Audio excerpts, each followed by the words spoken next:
Cytocephaly. This is a plaster cast of Cytocephaly.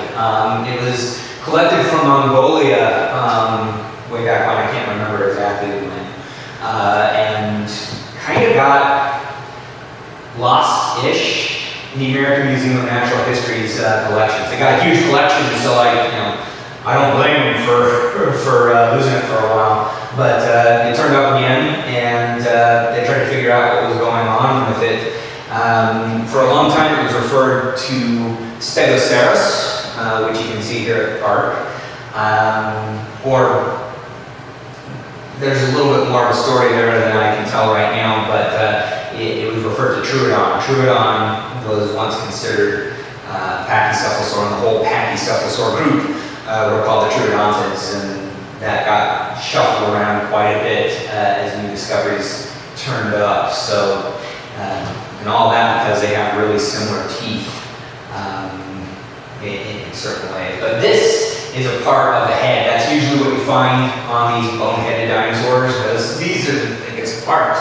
The interesting thing about this is that some of the features here indicate that if you were to look at it from the top, it would have kind of a heart-shaped head. So, Cytocephaly, great for Valentine's Day. This one, holy cow, this is the weirdest dinosaur ever found. I'm not even making that up. This is Spicomelus. This is all we know of Spicomelus. That is this rib fragment, but it's got this spiky armor that grew from the outside and welded itself to the bone. You've never seen any animal do armor that way, body armor that is.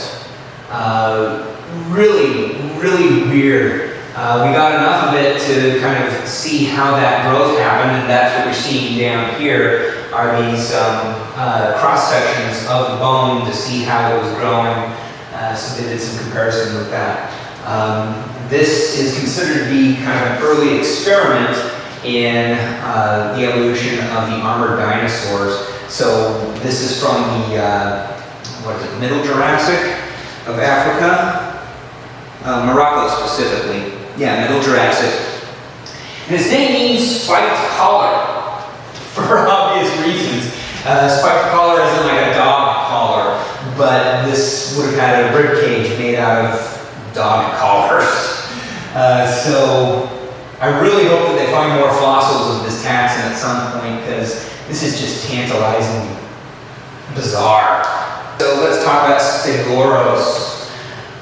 This is one of the coolest dinosaurs to come out of last year, and it's a great complete skeleton too.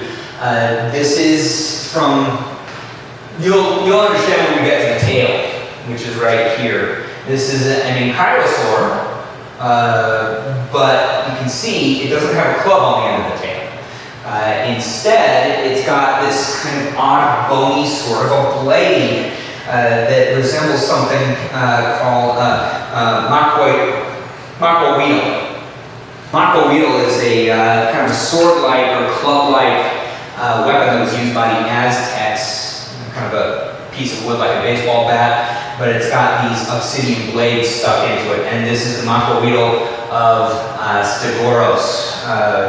The name means roofed tail, so Macoweedle is kind of like these shingles over the end of the tail that it would use as a weapon. We got a lot from it. Yeah, from the late Cretaceous of Chile, and kind of messed up our taxonomy for ankylosaurs to a degree. Traditionally, there have been 2 or 3 groups of ankylosaurs considered. You've got the ankylosaurs, which have clubs on the end of the tail for the most part. Then you got the nodosaurs, which were mainly spiky and didn't have the clubs. Their heads are also different. Ankylosaurs tended to have horns and the really broad, very distinctive shape to their heads. And the nodosaurs had more stegosaur-looking heads. And these guys look a little bit more like the nodosaurs, but they've got this crazy Macoweedle on the end of the tail.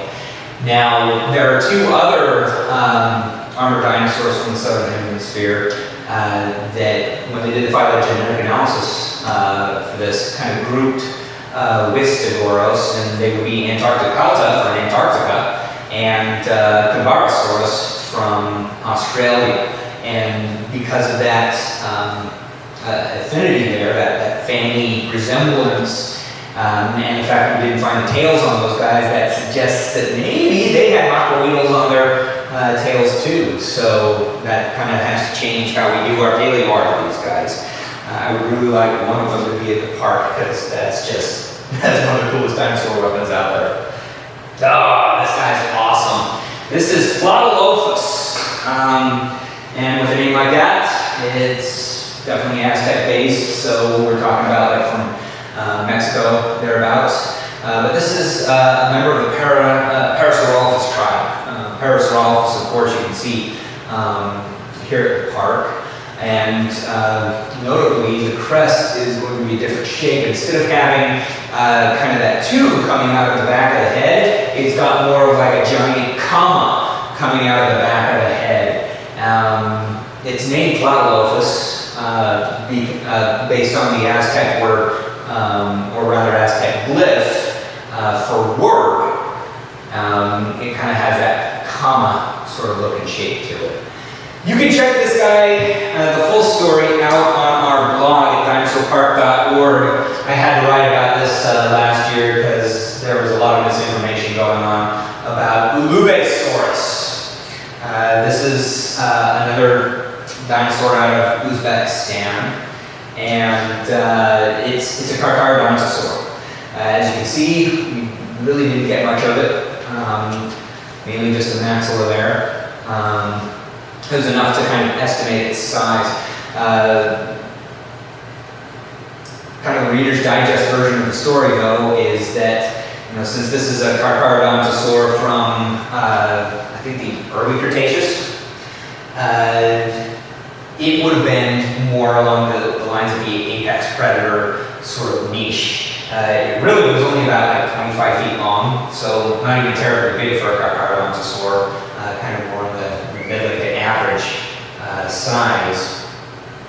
But someone reported it, and we ended up with kind of this game of telephone, kind of messing everything up.